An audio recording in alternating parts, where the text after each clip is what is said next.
السلام عليكم ورحمة الله وبركاته كلنتي وعن أو وناكسن إذا لهانتين بقى كسر دوادا سومالي تي في أو ستوسة إذا كجا إيمان أيام مقالة مينيابوليس قبل كم من السورة دالك مريكنك برامج كيننا ما أنت وحا وكسر سنة هاي اعترافك أما أقون سجى لهذا الحيو سومالي لان إيو وحا أي أغادي جنت هاي ومدى الصوماليات قار أهان رئيس سومالي لان إيو جود أهان جيسك أفريقيا إيو الدنيا ده أنتوا بقى برامج كاسي أيينو كوقا هذا ديك دونا سعر ميسن waxaana marti inoogu ah barnaamijkaasi aad oga barateen sheekh cabdiraxmaan bashiir oo arrimahaasi khabiir ku ah aadna wax u soo aqriya macluumaad badanna inaga siin doona barnaamijka waxaa idinla socodsiinaya anigu cabdirasaaq sheekh mursal xagga farsamada waa ismaaciil muuse iyo siyaad saciid saalax idinkuna wixii su-aalaad qabtaan barta facebook hadda naga daawanaysaan ama youtube-ka ayaad noo soo dhigi kartaan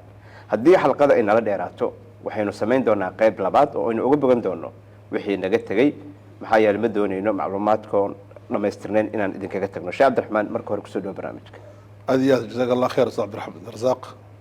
aad baan ku mahadnaqaday iyo teknisiyaantii iyo dhammaan dadweynahaba jazaak allah khayr insha allah sheekh cabdiraxmaan adigana aad baad u mahadsan tahay sida had iyo jeer aad tv-ga noogu imaato ummadda soomaaliyeedna aad ugu faa'iidayso run ahaantii dad badan baa mar walba na soo waca oo kaaga mahad celiya baryahan waxaa baraha bulshada ee soomaalida isla wadaagto aada loo hadal hayaa in somalilan ictiraafkeeda uu soo dhawaaday waliba waxay aada u hayaan senator ted cruz oo ah senator maraykanka una qaabilsan arrimaha africa in uu warqad qoray warqadaasi anigu waa soo aqriyay iyadoo dhammaystiran haddii lasoo koobo wuxuu ka hadlay somalilan in marka hore ay xorriyad heshay kadibna si voluntary oo la midowday jamhuuriyadda kale ee soomaaliya koonfurta wuxuu ka hadlay interestiga ama danaha maraykanka ee geeska africa iyo inay somalilan ay ku fadhido macaadan fara badan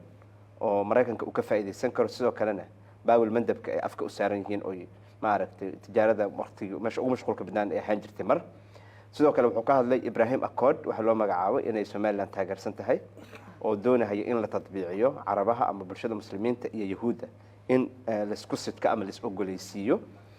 waxa ay ka hadleen danaha Chinese-ka iyo meesha waxay ka leeyihiin sidoo kale waxay eeda saareen dawladda Soomaaliya haddaba inahaas oo dhan anagoo halka ka eegayna marka ugu horeysa dawladaha waaweyn ee hadda adduunka isku haya superpowerska loo yaqaano sida Mareykanka iyo Shiinaha oo kale ujeedooyinka ay ka leeyihiin bariga Afrika maxay tahay inteenan u galin warqada iyo dulucdeeda jazakallahu khair aad baa ma santahay walaalkay wayaak alxamdulillah salatu wassalamu ala rasuulillahi wa ba'd horta adduunka aan ku noolahay ma aha duni sida aan uga warano looga waramo maxaa yeelay dadka Soomaalida ah iclaamkooda warbaahintooda hadday tahay warbaahinta rasmiga ah ee idaacadaha iyo warbaahinta maaragtay dhinaca internetka lagu baahiyo labadaba waxaa ka muuqata saddex arrimood oo aan aad ula yaabay arrinta koowaad waxaa ka muuqata basaada fi taxliil marka wax la analysisaynayo si yaroo fudud baa loo baarayaa waa caqliya tabsiitiya yidhahdeen culimadu waa caqli wax kastiba sadxiya oo kor ka xaadayo oo degdegayo oo siday la tahay uu qofku sheegayay say wax yihiin caatifay ka imanaysaa diraasadii baana camiiq ahayn haddana arrinta labaad waxa weeyaan ku jirta dadku markay doodayaan waxay ka hadlayaan fikrado ay musbaqa ay hore usii qabeen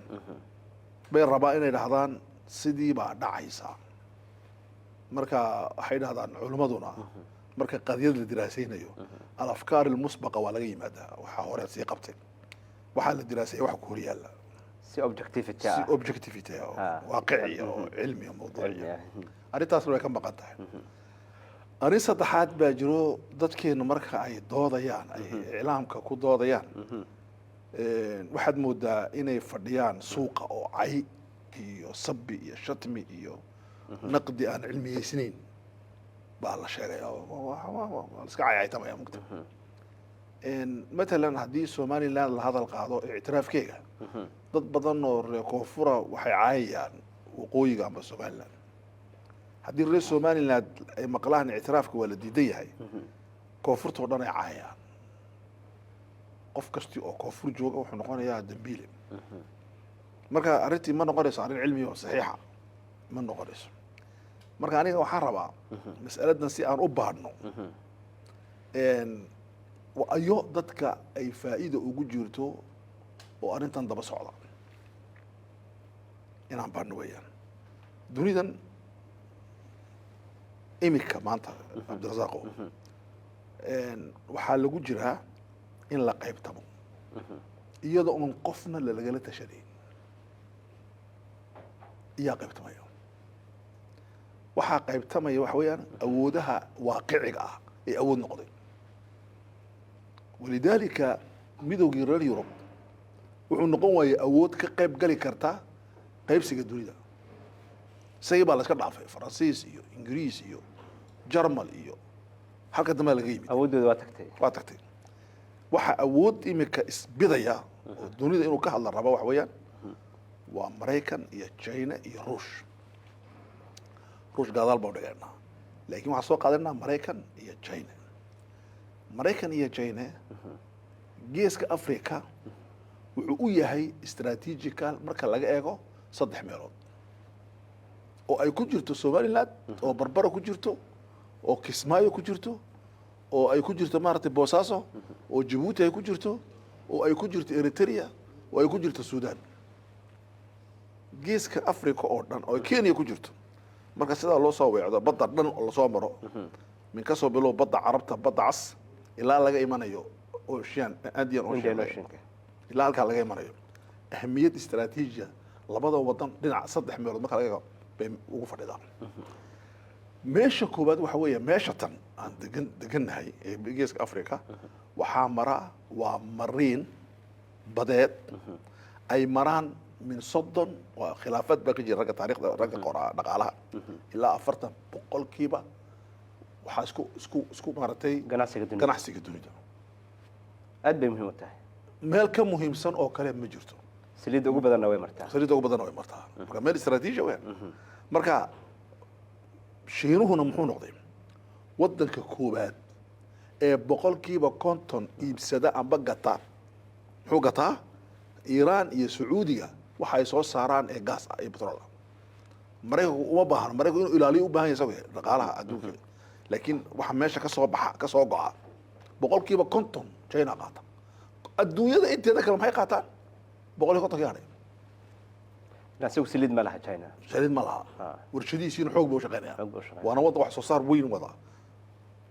meesha inuu ilaashado muhiim u noqotay. sabab uu yimid 10,000 oo ciidan oo Djibouti ka iskama imaanun maaha fi sabiilillahi meesha ma jirto. arrinta koowaad waa taas weeyaan. arrinta labaad ee la isku hayo wax weeyaan waxaa jirta 2 dariiq oo jid oo dhaqaale maraykanka iyo israa'iilna ay wadaan. tani la yiraahdo maaragtay shiinuhuna u wado dariiqii xariirta la oranayay oo ka soo bilaabmaya Beijing oo soo maraya maaragtay geeska Africa oo Ethiopia iyo Djibouti iyo Sudan ba maraya oo haga Africa ku dhamaan doona Senegal buu shiinuhu aad uga shaqeynaya. wuxuuna diyaariyay ciidan badeed mariiskii badda ayaa la diyaariyay oo haddii la is hortaago uu ka dagaalamayo. استراتيجيات عميقة. mid kaa ka soo horjeeda diyaariyeen maraykanka iyo israa'iil iyo hindiya iyo imaaraadkuna dariiqa mid ka soo horjeeda jidka oo lagula tartamayo. marka labadaa jid waa inuu mid guulaysto weeyaan mustaqbalka soo socda. marka jidkan isaguna wuxuu maraykanku doonaya iyo imaaraadku inuu maro barbara. fikirkaasina waa jira mid labaad soo mid saddexaad baa jirta. tartanku meeshu ka imanaya sheegana tartanku wuxuu ka imanayaa su'aal baa taala dunidatan waxaa taala iyaa dagaalamaya. waxaa dagaalamaya ciidamada awoodaha loo yaqaano awoodihii badda iyo waxaa dagaalamaya awoodaha loo yaqaano bariga. awoodaha badda maraykan iyo ingiriis baa ka madaxaha. awoodaha loo yaqaano barigana China iyo Ruush baa ka madaxa. China iyo Ruush waxay rabaan inay abuuraan awooda imika u bixiyeen albaramaiya oo ka dhigan bad iyo bari. halka maraykanku uu awood bad ka yahay inay iyagu sameeyaan bad iyo biyo oo badina ay xoog iyo bariba labadaba inay xoog ku yeeshaan meelaha ay la isku dirirayo ee in gacanta lagu dhigaa wax weeyaan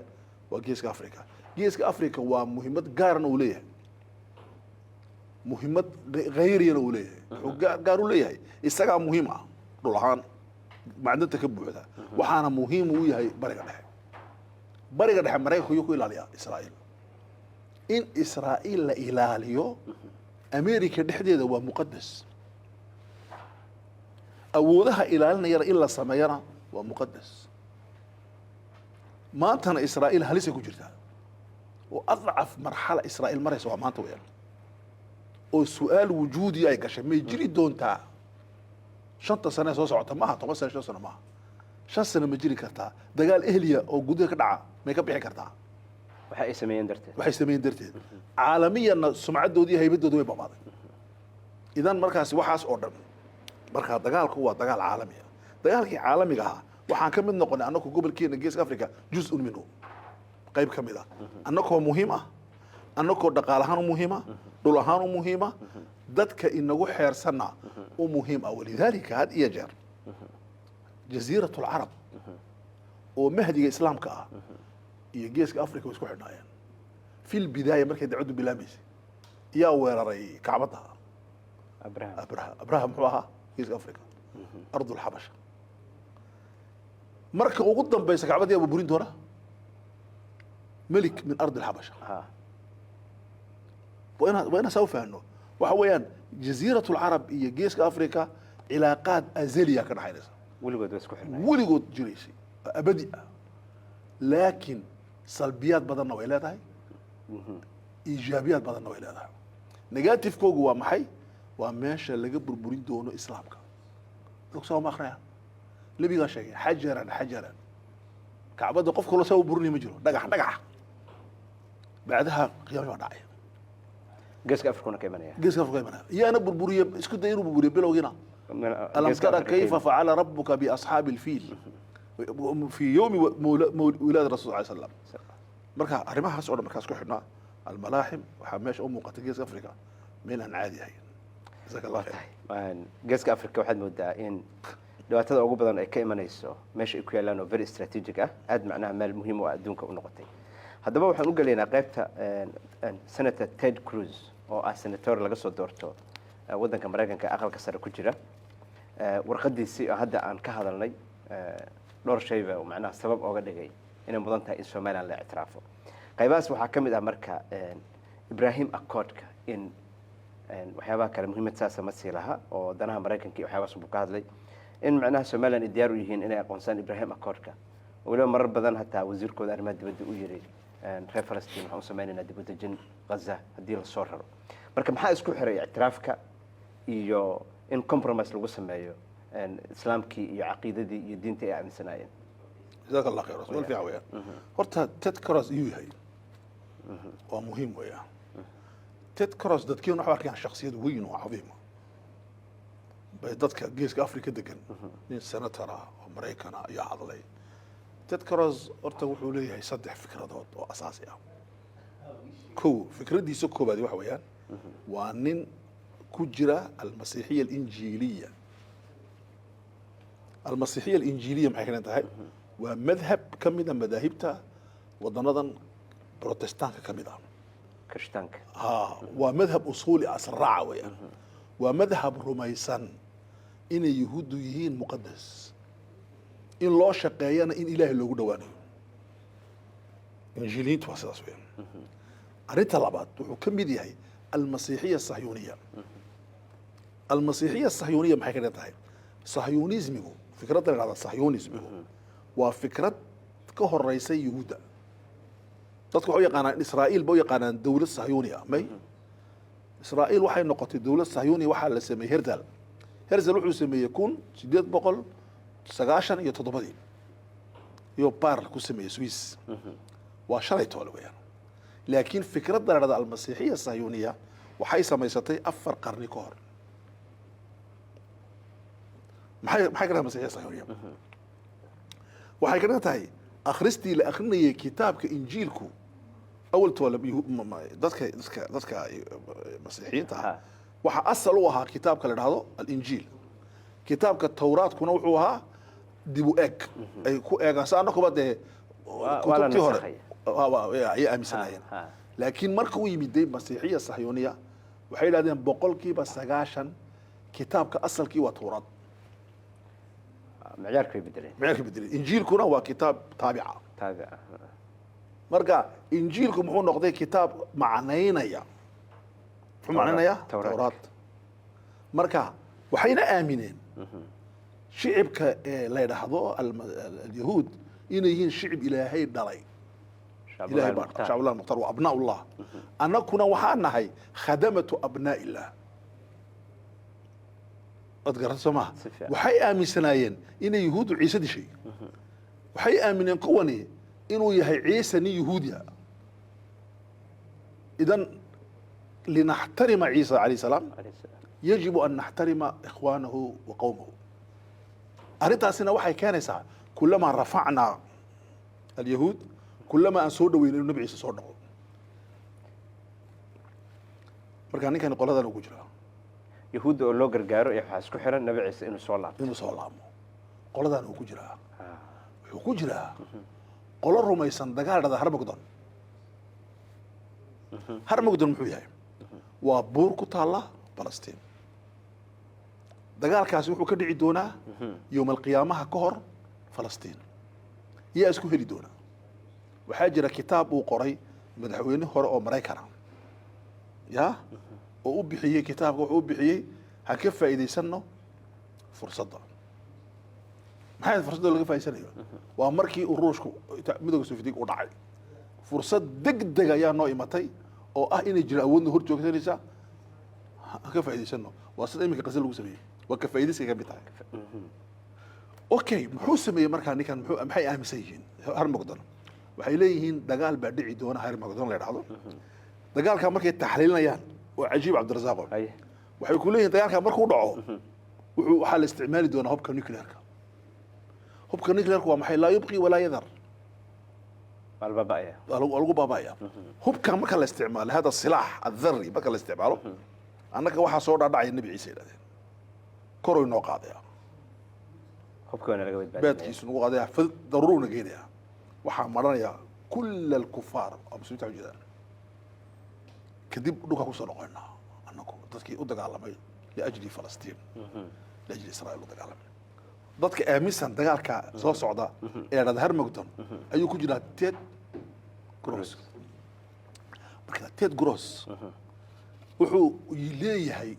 laba shay oo muhiim ah ee xaqiijinayna Soomaha wuxuu aan xaqiijinayna number 1 waxaan xaqiijinayna in ay Soomaaliland ka mid noqoto دينت الأبراهامية معها فكرة والدين والخروج من الإسلام إلى الديانة الأبراهامية لأنه دين إبراهيم ولا نسخي يا نسخي دين الإسلام أدو حتى مسلم دين إبراهيم هذا لقي كتابك القرآن وحكو قرآن ومهيمنا عليه كتبتي هرنا سجارة قي لا دين بعد دين محمد اسلام كسا انا قرب سنه وصل صح انكو ابناء الديانه الابراهيميه منهن انك الهي وحو كوري ان اولى الناس بابراهيم للذين اتبعوه وهذا النبي وقطعي dadka ugu mudan inay sheegtaan ibraahim waxa weeye waa dadkii raacay iyo nabiga oo maxamed sallallahu alayhi wasallam maaha masiixiita wuxuu ilaahay ku yiri markuu la hadlayay yahuuda ma kaana ibraahim yahuudiyan ولا نصرانيا ولكن كان حنيفا مسلما إلى النبي إبراهيم يهودنا ما هين كريستنا ما هين سأوفي كريسين مركا أرنتها سنة وأرن مهمة شيخ مارت عبد الرزاق إذن محلها هاي دعوة الأبراهامية إيو أرنتها لبعض إليه وتطبيع على حساب من وحي أدى قال لمن سوماليلاند inay xorriyad helaan soo ma waxa u dagaalameen inay xorriyad helaan dad aqoonsiina helaan xorriyadooda u dagaalamaya oo gobonimada u dagaalamaya dhulkoodii la qaatay inaad tiraahdeed kii ka qaatay ee dhulka boobay iyaan tatbiic la sameynaya liajli inaan helo ictiraaf oo ii soo wada Ted Cross waraaqad uu ii soo wada Ted Cross wuxuu u yaqaanaa odayga la dhahdo Trump nin waalan nin aan fayoobeyn nin jirin yuu arkaya kii tartanka la galay soo ma idan annaka markaa inaan garanno دراسة كسمينا حتى الواقع الأمريكي وهنا دراسة كسمينا مركز تيد كروز وكاويش جزاك الله خير واتاي شقي جزاك الله خير تيد كروز هي شخصية ديسا هي وحا او اونلاين وافهني هذا هو مشروع وحا ادور وتابتي مسيحية صهيونية اما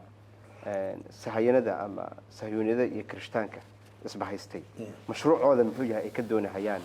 بريغا دحه iyo gaar ahaan geeska Afrika ajandahooda muxuu yahay ujeedada ay kala yihiin المسيحية الصهيونية المسيحية الصهيونية وحاجرة شيخ وحاجرة دراسة علمية الأخ يوبانتي مجلة الأهرام دراسة ده waxay samaysay 20 sano ka hor ودراسة علمية يا سميها كوري مجلة الأهرام waxay leedahay qayb الدراسات والأبحاث وأنا مجلة علمية ويان حاجر الدكتور لا يلاحظه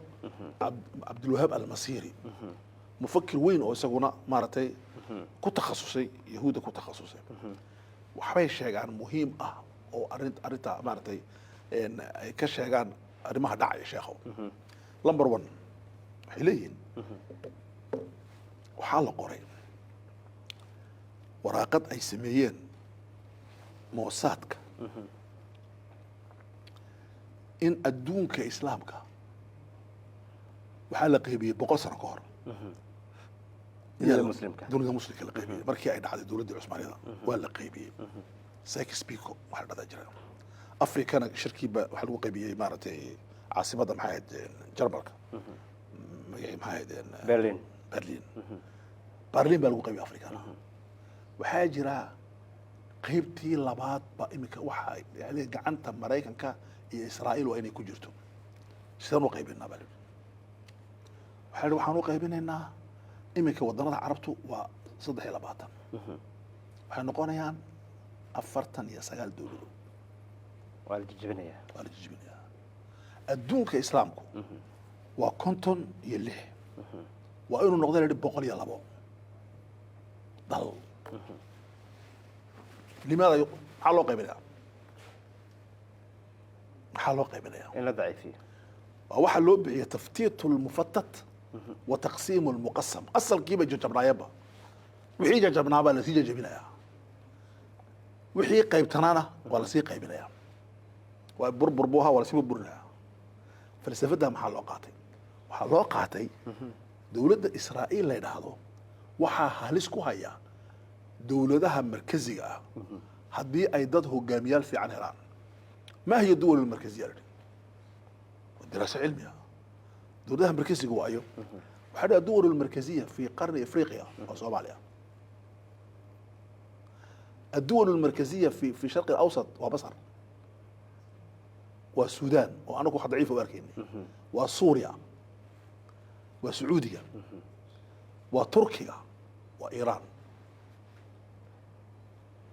دولتها بوتنشال كلا إن أود استان يهودو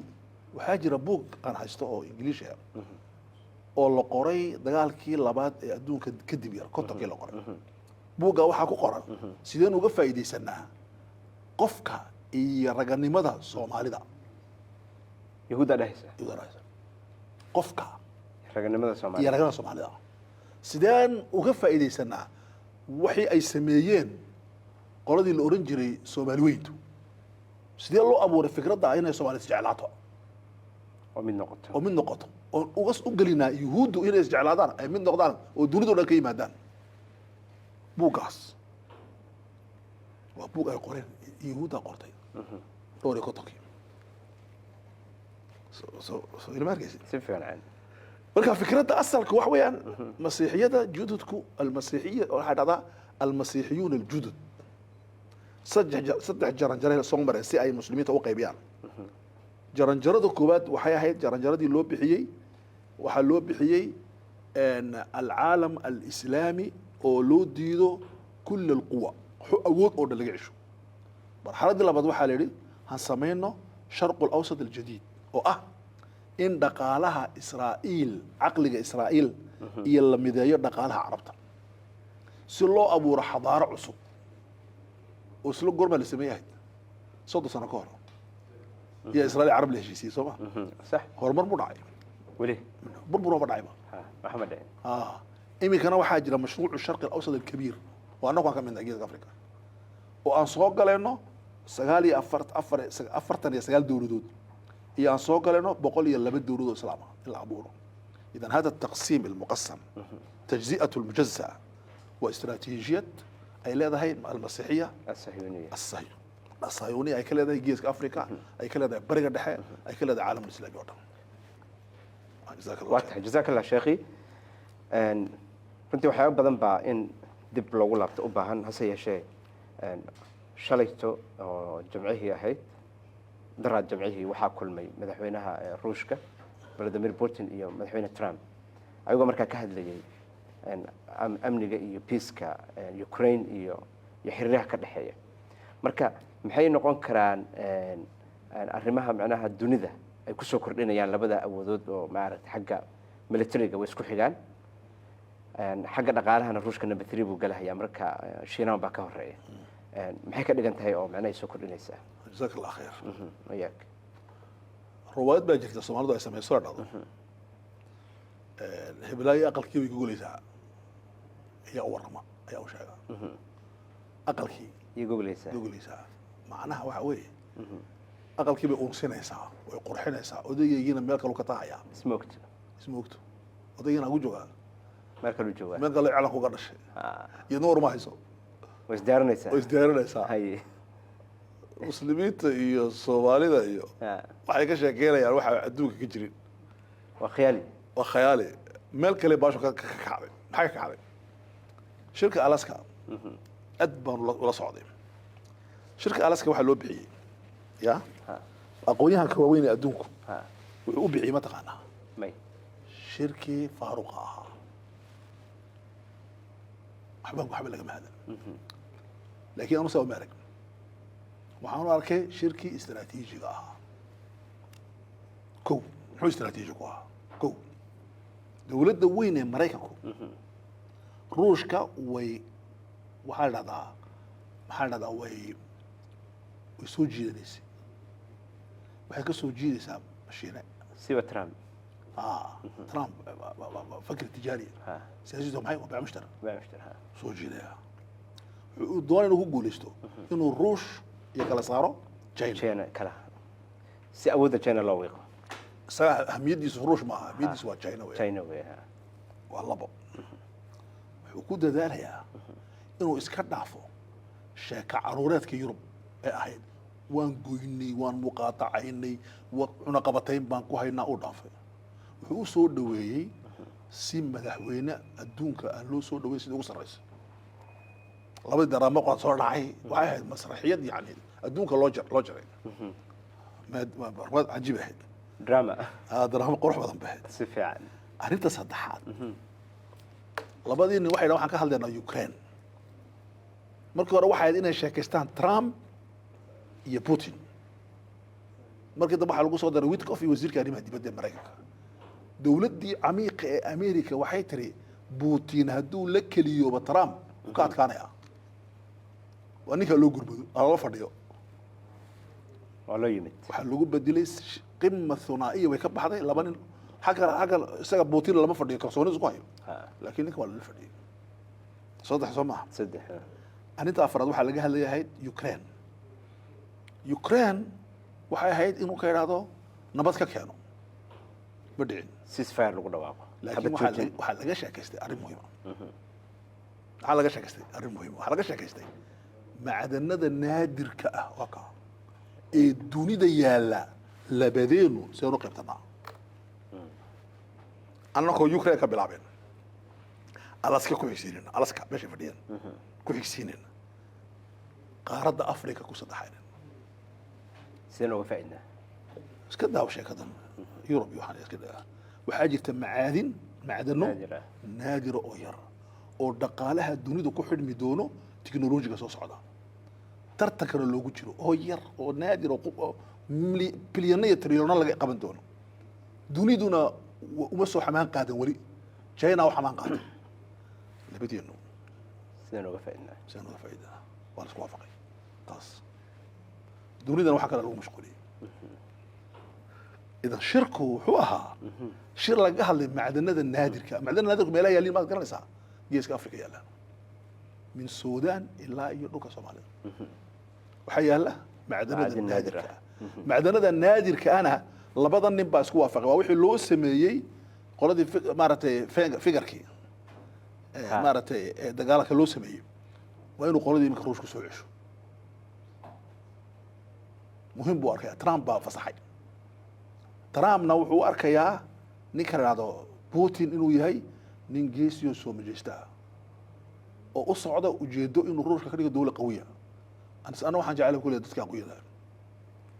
saaxiib ay noqdeen aqoonyadana maxaa lagu noqonayaa in la helo macdanta in la helo masaadir arrisq waa wuxuu ugu yeedhay madaxweyne trump shantii waddan afrikaanka ahayd waxaa ka mid ah mauritania waxaa la yidhahdaa buxayratun min dahab waa lek bad ah oo dahab ah akbar dahab oo yaalla qarbi afriqiya wuxuu yaallaa meesha la yidhahdo mauritania kenya guran jirta canada guran jirta markii hore maraykana u socdaa ruushna u socdaa marka annagana geeska afrika waa sidaa marka macnaha shirka alaska ee lagugu xidhayay ukraine ha u fahmin waa shir ukraine lagu xidhay inuu ahaa wuxuu ahaa shirka aan u bixinayno mustaqbalu lmacaadin mustaqbalka macdanada dunida shirkaasi ma lagu mithaali karaa shirkii berlin ka dhacay ee lagu qaybsaday africa oo yurubiyaanka toddobada dowladeeda markaa ugu awood badnaantay isu yimaadeen dhulka qaybsadeen afrikaanka duruuftu si ubaha oo shiinaha meeshan jooga ruushkuna ma wada aaminsana maraykan wuxuu aaminsan yahay ruushku trump waa falta taariikhiya oo wax socon doona الدول العميقة في أمريكا ما يقطع فكرتها ترامب ما قارن كرايو نيك اللي هذا بوتين اسكو ما هلاينا لكن كيف يسنيها مركا waa sax way waa shir aan oran karno wuxuu kamid yahay muxadidaadka waxyaalada xadidi doona adduunku soo socon doono marxad soo socoto oo annagu aan kamid nahay waa tahay maxaan soo laabanaynaa waxyaabahan Soomaalida ay aad baraha bulshada uga hadlayaan baryahan oo hadallo badan oo xanaflan la soo dhaafsanayo in Somaliland la ictiraafayo bal Somaliland ictiraafkeedu hadii la ictiraafo maxaa faa'iido ku jira maxaa khasaare ku jira سؤال فيعل أخي هرت اعترافكم حويه مسألة كلمة اعتراف والوعي عليها صماها أنواع استعمالها أضواء استعمالها سقط استعمالها ما هو الاعتراف؟ أقونسي عمل اعترافكم في الصومالي وأقونسي أقونسيهم حويه أقونسي وحد هذا وكلمة سياسية إسلام مركزنا قانونية وحيرة حو كده يحي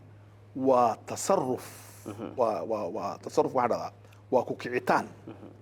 أي كوكعيسو إرادة منفردة دولة الدولة كاملة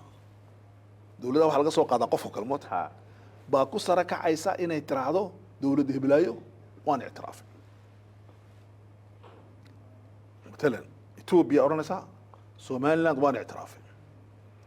جيبوتي أورنسا سوماليلاند وان اعتراف وحاولنا مريكا ما اعتراف ومحاي طريقنا وإرادة منفردة هي استعمالي هل دولة عم بلو الدولة محاول استعمالين إن اعترافان دولة كلام وحلقة بها الدولة إن عصت إلا اعترافه الصوماليلاند وحي دونتا اعتراف سيحونا وحا أوش هاجي نكن لا يرحضو محوها نكن أقويها كي مريكا نلتقى محوها دكتور محوها برولودا بروسيل والكها محايد جون صوماليا كصومالي ها دكتور عبدي ورسمه ها محو شاقه هيد اعتراف سيرو دعايده يو شاقه وحول اعتراف كان سوماليا هذا جرا انت السمدو اني جرتو مهليسان معناها يساوي محو كهليا وحو كهليا wax la dhaahdo اعترافku wuxuu ka yimaadaa طلب rabitaan wuxuu ku yimaadaa khuto la dhigo wuxuu ku yimaadaa ta'siir soo taasiilay dowladaha wuxuu ku yimaadaa rabitaanka wadanada kale ay ka rabaan meesha مثلا interesting koonfurta Suudaan waxaa lagu qasbay dowladda Suudaan inay ka go'do koonfurta oo la sameeyo wax la yiraahdo baarta codayn waxa la weydiiyay shacabka koonfurta oo qura waqooyiga lama weydiin afti inta badan aftida si baa loo qaaday adduunka laakiin aftida waxa loo qaaday sidaas waxa la weydiiyay reer koonfurti waxay doorteen 8-9% inay go'aan markay go'eenna adduunka oo dhan baa ictiraafay idan ictiraafkaas saas ku yimid okay waxaana ahayd duquud dawliya oo dawlad muslima laga goynay dad masiixiyiin laga goynay waxay taasi ka dhacday oo kale Timor East Timor ya sharq Timor Indonesia ya ka dhacday waa laga gooyay waana la ictiraafay marka Eritrea ka dhacday Ethiopia laga jaray marka hore Ethiopia Eritrea waa la isku daray waa laga jaray okay marka maxaa la ictiraafka noocaas maxaa la dhahdaa dalab amba بغير طلب وحتى كوي ماذا بركة قاركود فلسك اعتراف كرايا لكن سؤال اللي سويدي واحد وين شيخهم ورت اعترافكم ما سياسي ما سواء قانوني سؤال مهم كوتاويا يا علماء واحد هذا اعترافكم من الدولة ده ما يسقها السماية بس واحد جرا إن الدولة اعترافه ولا أقوصده ما الدولة دو جرسية بس الدولة جرتو مارتي شيخها واحد هذا فعري واحد هذا قانونك ما كان منشئ يا كاشف منشئ هو بحي واحد اساسي سجى اساسي اعترافك اقوانسك كو اساسي قبل اقوانسك ما جرين ما جرتها او وكشفنا يا اعترافك وحي ليون ورا دولد اس ابورتي هان اعترافنا ان جرتو سبارتي سفيعان علماء waxay raadaan saddex iskuul baa jira madrasad waxay leedahay inta lagu اعترافين ka hor ma jirti inta aad اعتراف دولية هيسن دولتها ما جرتي ولو جرتي قالوا كلا waxay leeyeen may waa kaashif way jirtay واعترافه حق ولا شيء بي قالوا waxay leeyeen waa murakkab way soo socotaa way jirtay laakiin اعترافku wuxuu kordhiyay siyaasad iyo makaanad si dawlad amal inuu la tacaamul اعترافku laba suurad buu leeyahay suurad caalamiya iyo suurad dimni ah oo qarsoon Soomaaliland imka dawladda badan baa ictiraafsan dawladaha badan ay ictiraafsan ma sheegi karaan laakiin way ictiraafsan yihiin xabsi ay qaban daraadeed waxaa ka mid ah Djibouti Soomaaliland way ictiraafsan tahay marka qaarkood waxay qoraysaa madaxweynaha jamhuuriyadda Soomaaliya bari hore waxaan jirtay dawladda kaligeed dawladda kaligeed go'aanka amay dawladda kaligeed isa sheegtay in dawladda tahay kalbad aan ka isticmaal jiray iiraanka waa la joojiyay jamhuuriyadda Soomaaliland bay dhahay jamhuuriyadda Soomaaliland bay dhahay madaxweynaha la ku beeranaya laakiin calanka Soomaaliland lama soo dhigay meesha marka madaxweynaha wada kulmaya marka qaarkood waa loo dhigayaa baalkii casa kaabadkii casa loo dhigay oo la soo dhaweynaya safiir baa la diraa xagana safiir baa fadhiya laakiin si adduunku u cadho waxay oranayaan wakiilka Soomaaliland u fadhiya Djibouti isku shaqoon bay hayaan isku shaqoon bay hayaan safiirku isku shaqoon bay hayaan Ethiopia waa saas oo kale اعترافك نوعاas maxaa dhada dimni shaac lagama qaadin laakiin wala اعتراف sayaa اعترافك la hada caalani baa dhada caalani so inta tasliman kara si fiican Soomaaliland marka اعترافku muxuu soo kordhini maxaana khasaara oo keenay hadii Mareykan اعترافaa haduu Mareykan اعتراف horta اعترافka dawladda Mareykanku kama dhigno in adduunku اعترافay dawladda ugu culus adduunka laakiin dawladda soo ururaysa kama oran karayso dawladda waan اعتراف ma oran karayso qaanuunka dawliga ma ogolo okay Trump haduu اعترافo waa dawlad weyn baa Soomaaliland اعترافتay ما قد لعب معها عيار معها لكن فلسطين القدس وهو اعترافي ترامب هنا هي عاصمة أبدية الدولة إسرائيل بقول اللحظة دولة أدوك دجنا وحيد هذين ما اعترفين إن القدس تهي عاصمة إسرائيل إذا محوك بدي مسألة دي هذين اعتراف أفهم ما لقى دواقع أفهم ما لقى دواقع أحسوك الاسم لها أدوك كمان رجعين كريو وما أنا قصبي كريو مركا Mareykanku waa awood weyn haday ku اعتراafto waxay leedahay culayska wasni leedahay laakiin kama dhigno in dawladda dhan ku اعتراafto kama dhigno juucda qurumaha ka dhaxaysa ku ictiraaftay kama dhigna jimcada qoran berito la tagaysid oo caalamka ka tagaysid oo tagaysid Ethiopia Addis Ababa oo geeska oo jaamacadda carabta tagaysid oo kama dhigna taasi ما تاسيس هرت سو مدمين marka اعترافka Mareykanku waa اعتراف fardi waa tasarruf biiraada munfarida oo ka imanaysa dawladda ugu weyn oo ay helayso dawladda Soomaaliland jamhuuriyadda Soomaaliland helayso marka taas waa mid weeyaan okay maxaa wanaag ugu jira Soomaaliland maxaana dhibaato ku jira wanaag waxa ugu jira waa la اعتراafay waxay doonayeen muddo maxaa la dhahdaa 30 sano ziyaada ay heleen arrinta labaad ee ugu jirta wax weeyaan waxay ka baxayaan inay yihiin dad lagu la dhaqmayo loo soo maro xamar loo soo maro toos loo dhaqmayo waa midda labaad ee ka baxayaan midda saddexaad ay helayaan waxa weeyaan waxay noqonayaan dawlad baasaboorkeegii fiisa lagu qaato oo xuquuqdeedii iyo waajibaadkeedii guudatay noqonaysa lacagteedii leh lacagtii walaad laakiin lacagtii اعتراaf baa imanaya اعتراaf waxa soo dhan اعتراafka qaad saro qaadaya maxaa dhibaato ka soo gaaraysa waxa ka soo gaaraysa dawladdii koonfurta ee jamhuuriyadda federaalka Soomaaliya ma اعتراafayso waxba dhex yaala oo u kala maqan wixii lama kala qaadanayo waa salbi wixii way ka xisnaysaa dawladda Soomaaliya ilaa waxa dahayn wadda qurata islaahaydeen xuquuq baa in dhex taale soo imika diyaaradaha Soomaaliya bariga hore jiray maraakiibta Soomaaliya wax kasta Soomaaliya leedahay Soomaaliya leedahay wixii marka ma helaysid ilaa ay Soomaaliyana ku اعتراafto Soomaaliya jamhuuriyadda Soomaaliya say ku اعترaaftana waxay u baahan tahay inay ka dhalato labadan iraado inay kala tagaan shiimada heshiis ku noqdaan ilmiyan waa saadunku maxaa yeelay haddii aqdi la sameeyo contract haddii la sameeyo maxaa yimaada fasakh labadiina contract bas weeyay siyaasi ah ama contract waxa sameeyay dhaqaalaha ina waan isdiideen waan kala soconaa waa inaan isku imanada oo fariisano waa inuu fasakh yimaado fasakh ma jiro janib quraatu kay bida aqdi go'itaanki janib kale wali wuxuu leeyahay may igamaad go'in waxay ka mid noqonaysaa negative ka ilaada anagu waa taxliil waxaan saarana kama hadlayna mas'alada kana fiican kana xun arinta labaad ee salbiga ay noqonaysaa waxa weeyaan wadanadani geeska Afrika degan بما فيهم إثيوبيا يا كينيا كما أجيان نظرة واقعية أرتاس نظرة كما أجيان صحة هو دون النظرة مش مئزة الجيج حبيكو أجيان وحيليه أنا كنا قربان قوقعنا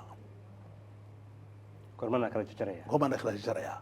إذا كانت هذه وقعت فلما لا تكون صوماليا إثيوبيا كنعل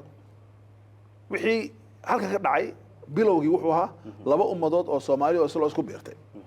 oo doonaysa inay saddex kalena soo jiitaan ay isku beeraan tiiba kala tagtay Ethiopia la soo rakibana OLFD oo la qaaday oo Kenya lagu rakibana waxay bilaabi doonaan ina taariikh kale ay bilaabaan heshiiskii Afrikaanku ay gaareen si xuduudaha loo daayo isticmaalka soo ogaatay sidii loogu daayo isaguna wuxuu noqonayaa aan loo kala burburin isaguna wuxuu noqonayaa wax laga tago noqonayaa marka dawladda Afrikaanku ma اعترافي doonaan ma اعترافayaan cabsanayaan inkastoo dadku ay leeyihiin in arintaasi ay Afrika isku raaceen Suudaan maxay uga celin waayeen waa su'aal taagan markaasi waxaas oo dhan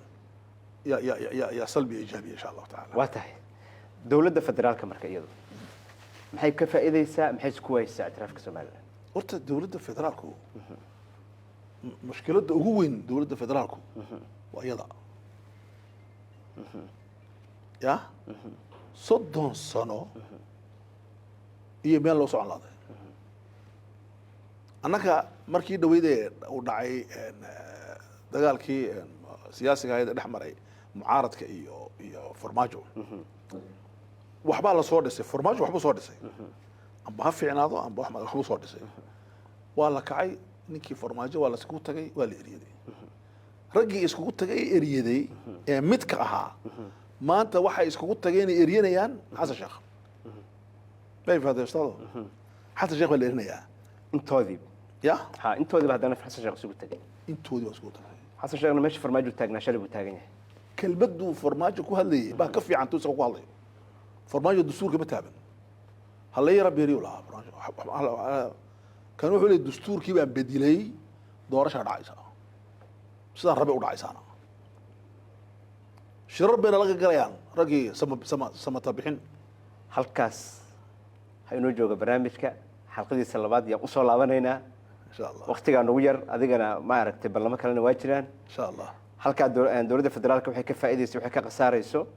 iyo Soomaaliya naftirkeeda ictiraafkeeda waxyaabaha ka dhalan kadib su'aalo kale oo aad muhiim ah fara badan ayaa soo socda insha allah xalqada labaad ayaynu ka dhiganaynaa barnaamijka intaasi ayaynu kusoo koobaynaa su'aalaad noo soo gudbiseenna waan haynaa waxaanu ku dari doonaa insha allahu tacaala xalqada labaad ha moogaanina waana soo iclaaminayna